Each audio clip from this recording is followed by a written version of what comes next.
Welcome to Shukla Study Point. आप सभी का स्वागत है आपके अपने YouTube channel Shukla Study Point में। मैं शिवम शुक्ला आप सभी दोस्तों का हार्दिक स्वागत करता हूं। आज के वीडियो के माध्यम से हम लोग चर्चा करेंगे उन प्रश्नों के बारे में जो कि आपकी परीक्षा में आने वाले हैं।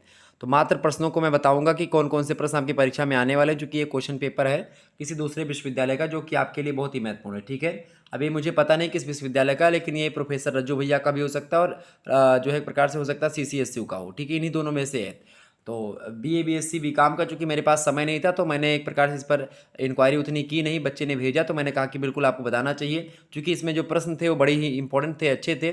तो एक प्रकार से मैंने सोचा कि आपको बता दूं इसको। ठीक है, तो आप इन प्रश्नों को तैयार कर लीजिएगा। इससे पहले मैंने आपको भी दिया था, कल आप लोगों ने देखा होगा, एक हिंदी अनुवाद का 2023 का क्वेश्चन पेपर, जिसमें बहुत ही महत्वपूर्ण प्रश्न, तो मैंने उसको भी आपको बताया था।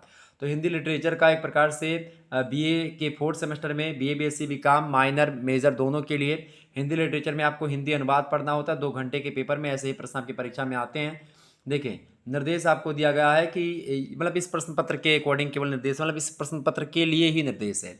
आभाषा 3 खंडों में आपका पेपर बटा हुआ होता है।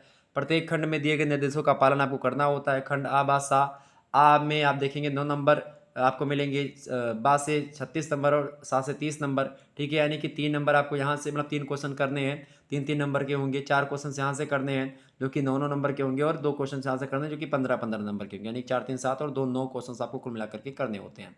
ठीक है, 75 नंबर का पूर्णांक होता है। खंड आ की अगर बात की तो अति लघुत्तरीय प्रश्न आपको यहाँ से लिखने होते हैं।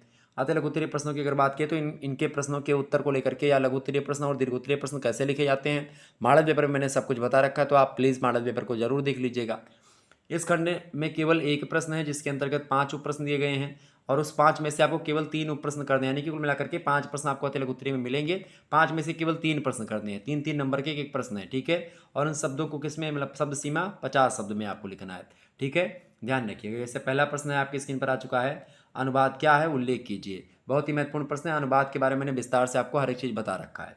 अनुवाद कितने प्रकार का होता है ये भी मैंने आपको बताया है। थियारस क्या होता है ये भी मैंने बताया है आपको, तो ये भी प्रश्न आपके रट लीजिएगा।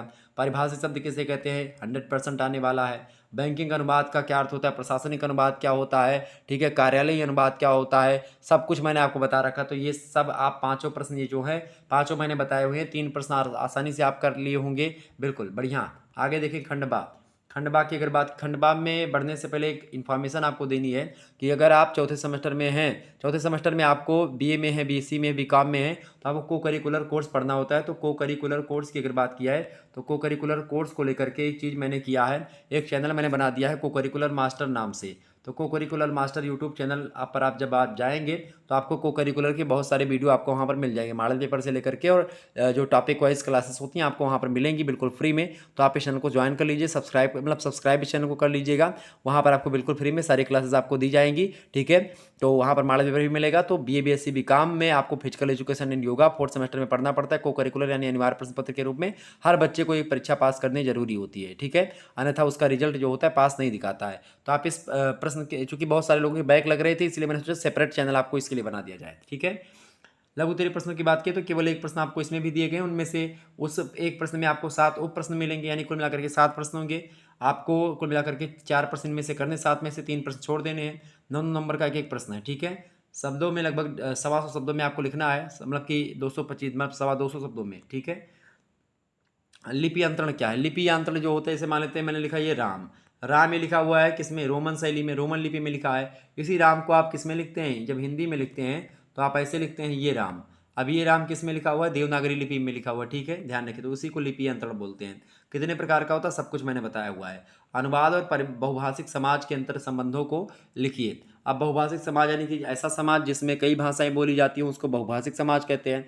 अब उसमें अनुवाद की बड़ी भूमिका होती है, क्योंकि एक भाषी प्रदेश या एक भाषी, मान लेते हैं कोई व्यक्ति हिंदी बोलता है और कोई व्यक्ति बगल में मराठी बोलता है, तो उसमें समझने के लिए एक प्रकार से, या कोई व्यक्ति द्रविड़ बोलता है, मतलब तेलुगु, मतलब तेलुगु कोई बोलता है, कोई तमिल बोलता है, कोई कन्नड़ बोलता है, कोई मलयालम बोलता है, कोई पंजाबी बोलता है, कोई सिंधी बोलता है, कोई बोडो है, कोई डोंगरी है, कोई ऐसे ऐसे तमाम प्रकार के।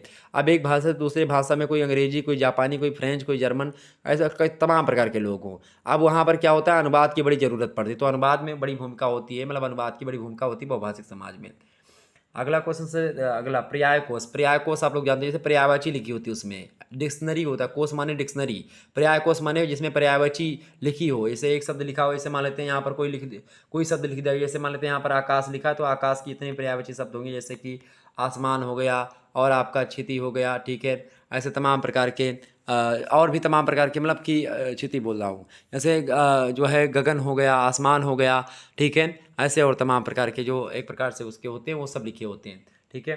पारिभाषिक शब्दावली निर्माण की कई सारी विधियां हैं, उन्हीं विधियों के बारे में आपको बताना, निर्माण प्रक्रिया पूरी समझानी, मैंने बताया हुआ है। अनुवाद में समीक्षा का क्या महत्व होता है, बहुत जरूरी होती है अनुवाद में समीक्षा। समीक्षा में क्या होता है कि क्या चीज़ें आपने एक प्रकार से अनुवाद कितना सही है कितना गलत है, पूरा का पूरा उसमें समीक्षा करके अपने विचार अपनी राय को प्रकट करना, ठीक है। यानी कि जो मूल कथ्य था उसका जो भाव था, क्या वही भाव जो अनुवाद करने के बाद में जो लिखा गया उसका वही भाव है कि नहीं है, ये सब जांच परख करना ही समीक्षा कहलाता है, ठीक है। अगला प्रश्न, ज्ञान विज्ञान और तकनीकी के क्षेत्र में अनुवाद का क्या महत्व। ये प्रश्न 100% हमेशा आता रहता है, लगभग पिछले वर्ष में भी आया था, आपकी बार भी कई विश्वविद्यालय में, मतलब कि पिछली बार तो सब में पूछा गया था, आपकी बार इसमें भी पूछा गया और 2-3 विश्वविद्यालय में पूछा जा सकता है, तो आप इस प्रश्न को रट लीजिएगा। सृजनात्मक अनुवाद क्या है। सृजनात्मक अनुवाद में आने वाली समस्याओं का वर्णन कीजिए, बहुत ही ज़बरदस्त प्रश्न है, तो इन सभी प्रश्नों को आप तैयार कर लीजिएगा। खंड सा की अगर बात करें तो दीर्घ उत्तरीय प्रश्न आप देखेंगे, इस खंड में केवल एक प्रश्न है जिसके अंतर्गत 4 उप प्रश्न है, प्रत्येक उप प्रश्न 15 अंकों का है, और इस खंड से इन्हीं 2 प्रश्नों के उत्तर आपको देने हैं, 2 उप प्रश्न के, ठीक है। यानी कि 4 में से आपको 2 प्रश्न करने हैं, लगभग 475 शब्द या लगभग 500 शब्द आप मान सकते हैं इसको, ठीक है। तो जैसे मैं आपको मॉडल पेपर बताता हूँ, ठीक वैसे ही आपका ये है, और सारे के सारे प्रश्न आपके मॉडल पेपर से ही आए हुए हैं। एक अच्छे अनुवादक के गुण, दायित्व और अपेक्षा। 100% कोई भी विश्वविद्यालय ऐसा नहीं होगा जो इस प्रश्न को नहीं छापेगा, यानी हर विश्वविद्यालय में ये प्रश्न हमेशा आएगा, ये बात आप ध्यान रखें। तो इस प्रश्न को आप एकदम से तैयार कर लीजिएगा, इस प्रश्न को मैं सोचूंगा मैं सेपरेट इसके लिए एक वीडियो में डिजिटल बोर्ड पर आपको पढ़ाऊंगा, ठीक है, ध्यान रखिएगा इस बात को। अगला प्रश्न, कोश की परिभाषा एवं प्रकार बताइए, अनुवाद में कोश का महत्व और उपयोग समझाइए। बहुत ही इंपॉर्टेंट प्रश्न है, ये प्रश्न परीक्षा में 100% आएगा, ध्यान रखिएगा। अगला प्रश्न, अनुवाद में पुनरीक्षण और मूल्यांकन का क्या अभिप्राय है। मूल्यांकन की पद्धति तथा प्रक्रिया की समीक्षा कीजिए, that is most important question in video, बहुत महत्वपूर्ण प्रश्न है। अनुवाद में पुनरीक्षण और मूल्यांकन, ये दोनों मैंने अति लघुत्तरी में समझा रखे हैं, आप मॉडल पेपर में उठा लीजिएगा। पुनरीक्षण क्या होता है, मूल्यांकन क्या होता है, तो ये एक प्रकार से अनुवाद को जांचने परखने का तो तरीका होता है, ठीक है। अगला क्वेश्चन है, अनुवाद की समस्याओं का उल्लेख करते हुए सामाजिक परिवर्तन में अनुवाद की भूमिका बताइए। ये भी प्रश्न आपका बहुत ही जबरदस्त है, तो आप इस प्रश्न को तैयार कर लीजिएगा, ये प्रश्न परीक्षा की दृष्टि से बहुत महत्वपूर्ण है अनुवाद की समस्याओं को लेकर के, ठीक है। तो बाकी मैं और भी प्रश्नों के बारे में जल्द ही डिस्कस करता रहूँगा। धन्यवाद, मिलते हैं फिर नेक्स्ट वीडियो में, बहुत बहुत धन्यवाद।